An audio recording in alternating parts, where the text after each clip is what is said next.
Is the Lagos State News at 7. I am Akan Usen.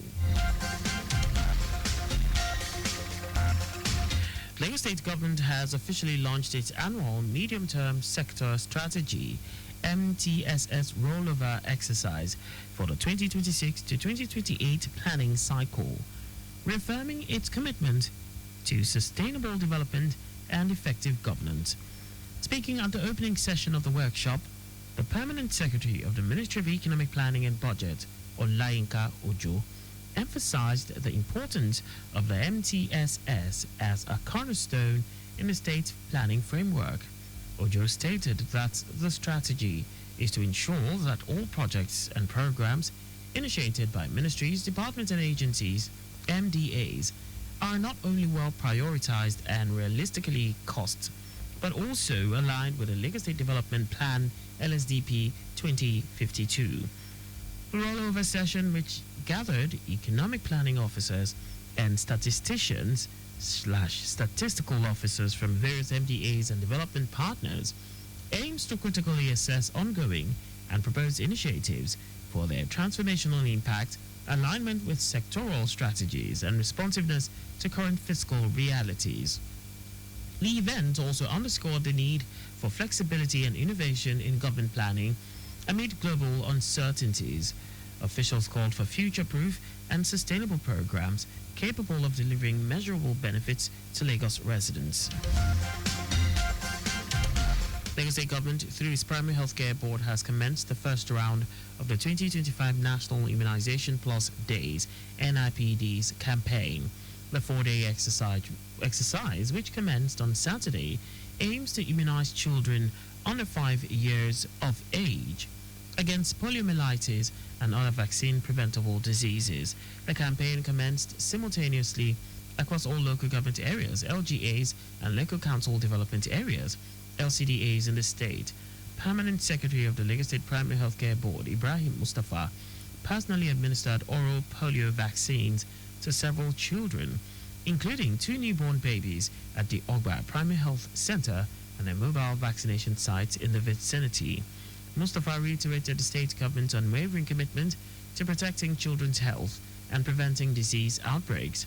He urged parents and caregivers to take full advantage of the free vaccination services available at primary health centers, designated outreach sites, and through house-to-house visits by trained health workers.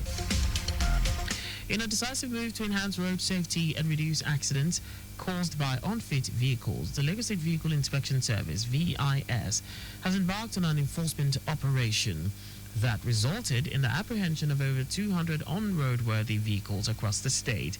Director of VIS in Lagos, Akin Fashola, said the enforcement exercise targeted a wide range of vehicles, with a significant number comprising commercial minibuses, including danfos and coropay vehicles, which has contributed largely to numerous accidents in the state. He emphasized that the operation was not restricted to private vehicles alone, as is commonly believed, but extends to all categories of vehicles contributing to the state's transport ecosystem.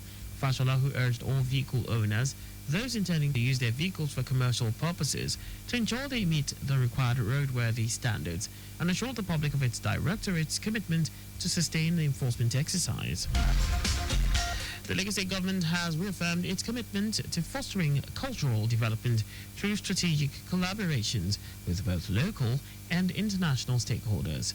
Commissioner for Tourism, Arts and Culture, Toke Benson Awoyinka, stated this during a courtesy visit by the co-founder and managing director of EGAD Nigeria Limited, Bola Ajala, who also serves as a heritage consultant to the state government.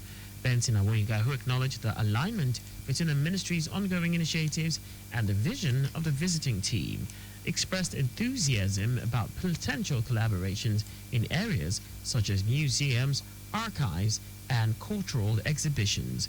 She highlighted government-backed programs such as talent hunts and creative capacity building initiatives like Lagos Creative Initiatives, LACI, all aimed at nurturing young creative talents across the state. On his part, the permanent secretary in the ministry, Olarewaju Bajulaye, who expressed strong support for the proposed partnerships, emphasized the ministry's dedication to leveraging such collaborations to further position Lagos as a premier cultural and creative hub. Cluster Coordinator for the Africa-Europe Partnership for Culture, Toluwanimi Owolano, introduced a European Union-funded project that supports festival producers across 6 West African countries, including Nigeria, saying Lagos holds a central position in this initiative.